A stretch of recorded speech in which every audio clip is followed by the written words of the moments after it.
My name is Natalie, and I've always thought of myself as an ordinary woman, living an ordinary life in a quiet neighborhood on the outskirts of a city that seems to grow around us every year.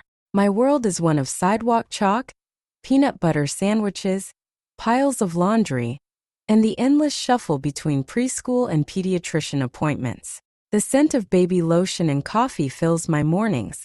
The sound of my children's laughter is my favorite music. Or it was, until the world I built so carefully began to unravel thread by thread. My husband, Jake, and I met when I was 19 and he was 22, at one of those backyard parties where the air is heavy with the scent of cut grass and cheap beer, and the porch lights cast long shadows across the lawn. I remember the way he looked at me that night, his eyes calm and kind, his laugh contagious. He offered me a drink, lemonade, because he guessed I didn't care for beer, and we spent the evening talking about books and movies and the small, secret dreams we hadn't told anyone else. He was gentle, attentive, a bit shy in the way that makes you want to lean in and listen to every word. He made me feel seen. Jake and I grew up together in many ways. Those first years were filled with late-night drives, whispered confessions, and the kind of promises that feel unbreakable when you're young and in love. We moved into a tiny apartment with peeling wallpaper, where we learned to cook together badly, at first burning eggs and pasta, laughing until we cried. We scraped by, piecing together our lives paycheck by paycheck, but I never minded. We had each other and that felt like enough. We married on a rainy day in late spring, the kind of day that makes the world look washed clean. My dress was simple, borrowed from my cousin, and Jake wore a suit that didn't quite fit his shoulders. The ceremony was small, just family and a handful of friends in my father's backyard, surrounded by wildflowers and the scent of petrichor. I remember the way Jake squeezed my hand during our vows, his eyes shining with tears he tried to blink away. I remember the way the world seemed to pause when we kissed, as if even the rain was holding its breath. 6 years have passed since that day. Our love matured, mellowed, deepened. We bought a house, a little two-story with a swing in the front yard and creaky floorboards that groan in the winter. We built routines, inside jokes, small rituals that knit a life together. We had 2 children, both with Jake's blue eyes and my mother's stubborn chin. And now as I write this, I am 6 months pregnant with our third. My belly is round and heavy, a constant reminder of the life growing inside me. Every kick feels like a tiny declaration of hope, even as the rest of my world crumbles. But the story of my heartbreak doesn't start with Jake, or even with our children.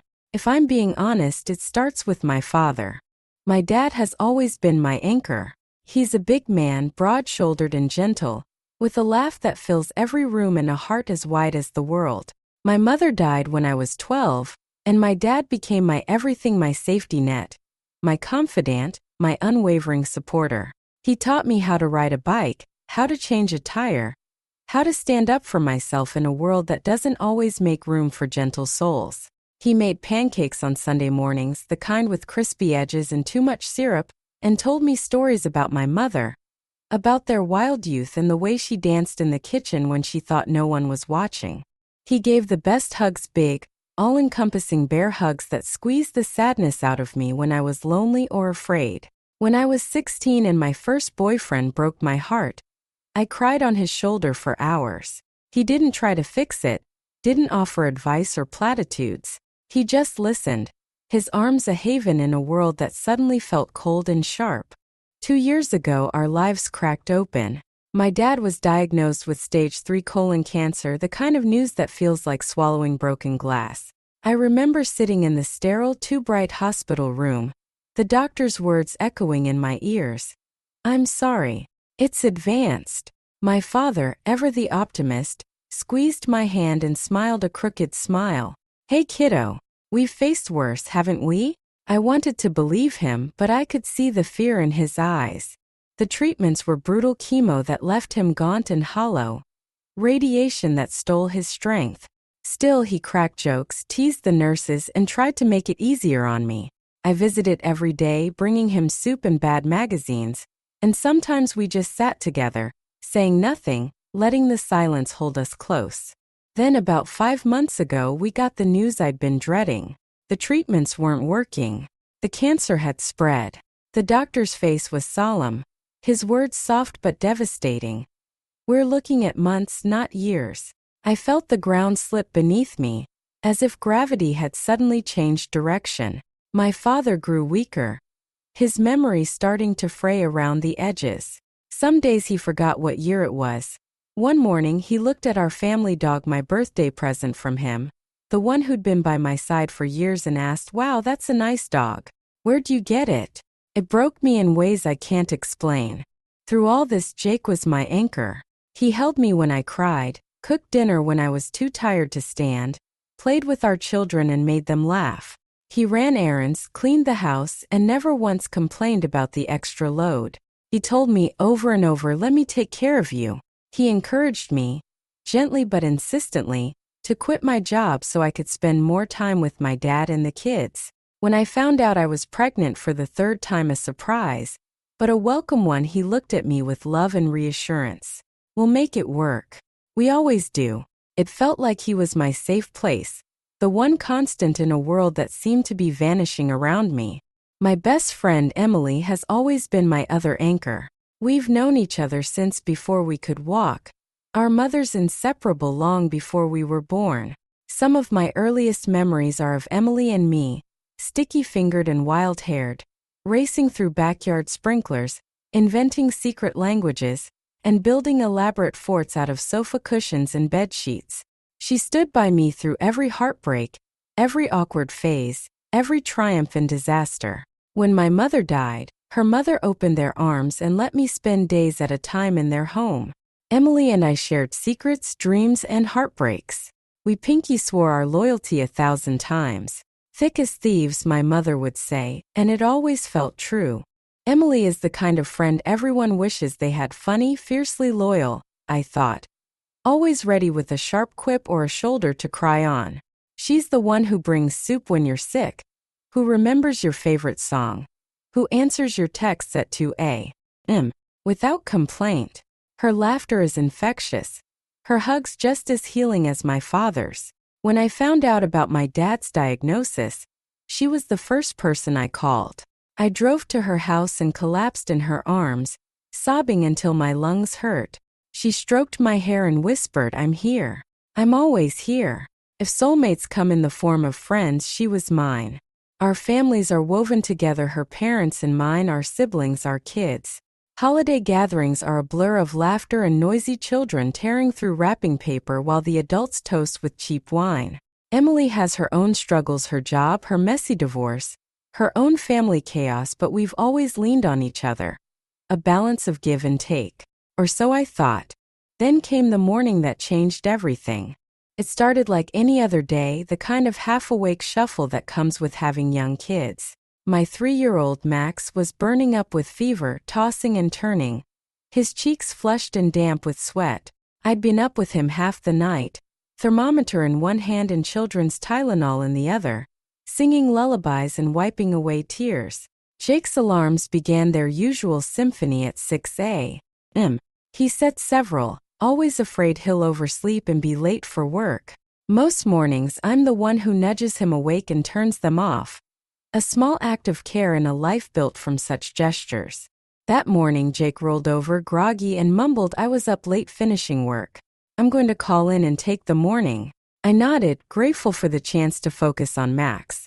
As I silenced the remaining alarms on Jake's phone, a notification appeared, Emily's name, my heart leaping at the familiarity. But the message was wrong. The words weren't for me. "I'm assuming since there hasn't been an angry pregnant lady on my doorstep, you haven't told her about us yet?" My breath caught. I blinked, rereading, certain I'd misunderstood. My hands shook as I unlocked his phone. The world shrank to the screen in front of me, the endless exchange of texts, the emojis and private jokes, the secret plans. For months of betrayal by the two people I trusted most in the world. For months of laughter, of each pretending to be what they always were to me, my safe places, my home. I sat in the hallway, the sun rising weak and pale through the curtains, clutching his phone with white-knuckled hands. I scrolled and scrolled, each new message another slice of pain. There were no warning signs, no cliché clues, Jake had been as loving, as present, as attentive as ever. There were no late-night absences or secret glances. No sudden distance or unexplained coldness. Emily and Jake acted the same as always, friendly, teasing, comfortable. She called him her brother. He called her a pain in the ass, grinning. I think that's what hurts most, that I was surrounded by all this love and never saw the lie. I wish I could say I felt anger, a white-hot rage that would propel me into action, but mostly I felt numb, as if the world had dropped away beneath me and left me floating in empty space. I kept thinking of Max, burning with fever, of my dad slipping further away each day, of the tiny life growing inside me. I hadn't changed. I was still the wife who made Jake's favorite meals, who listened to his stories about work, who laughed at his dad jokes. I was still the mother who sang lullabies, who wiped away tears and kissed scraped knees, who kept the household afloat. I was still the daughter who sat by her father's bed, holding his hand in the darkness. The betrayal felt like an earthquake. One moment my world was solid, the next it was rubble. My mind raced with questions. Each one brought another wave of hurt. Was it me? Was I too distracted, too wrapped up in my dad's illness, in the kids, in surviving each day to notice the shifting ground beneath my feet? Were there signs I'd ignored? Red flags I'd chosen not to see because I believed so deeply in the people I loved? I kept replaying every scene, every memory, looking for cracks. But there were none, at least not that I could see. Jake was Jake. Loving, reliable, gentle. Emily was Emily. Wild, funny, supportive. If they'd changed, it was in ways so subtle I'd missed them entirely. The house felt different now, as if the walls themselves were waiting for the explosion. Max's fever finally broke and he fell asleep, soft and snoring in his bed. I sat by his side and watched the rise and fall of his chest, my heart aching with love and dread. I didn't know what to do. Part of me wanted to storm into the bedroom, throw the phone at Jake, and scream until my throat was raw. Part of me wanted to curl up in a ball and disappear, to let the grief swallow me whole. But I couldn't. Not yet. So I did the only thing I could. I waited. I made breakfast for the kids, packed lunches, brushed tangles from hair, signed permission slips. I changed diapers, folded laundry, and fed the dog, routine, mindless tasks that kept me tethered to reality. I called my father, listened as he rambled about the past, his voice growing weaker by the day. I put one foot in front of the other because that's what mothers do. We survive. That night, after the kids were in bed, I watched Jake move around the kitchen, humming to himself as he loaded the dishwasher. He looked up and smiled, the same smile that once made my knees weak. "Want some tea?" he asked, his voice warm and familiar. I wondered how he could lie so easily, how he could look at me with such tenderness after what he'd done. I wondered if he ever loved me at all. I thought of Emily, my Emily, the girl who held my hand through every heartbreak, who helped me pick out my wedding dress, who stood beside me as my maid of honor, tears in her eyes as she toasted to our forever. The woman who became aunt to my children, whose laughter filled our home every holiday. How could she do this? How could she look me in the eye, hug me, tell me she loved me when she was sleeping with my husband? I remembered the day I found out I was pregnant with Max. Emily was the first person I told, before even Jake. She screamed with joy, hugged me so tightly I thought my ribs would break. She promised to be the cool aunt, to spoil my kids rotten. She came to every milestone, every birthday, every school play, every scrape and bruise. She was my sister in every way that mattered. And now she was the knife in my back. I knew what I had to do. The path was clear. Even if my heart rebelled against it, I would confront Jake. I would end my friendship with Emily. I would protect my children, shield them from the fallout as best I could. I would grieve not just the loss of my marriage, but the loss of my oldest friendship, the loss of trust, the loss of the life I thought I had. But I wasn't ready. Not yet. I needed one more day, just one day where I could pretend everything was still okay, one day to gather my strength, to say goodbye to the life I loved. Tomorrow I would face the storm. Today I would cherish the last moments of peace.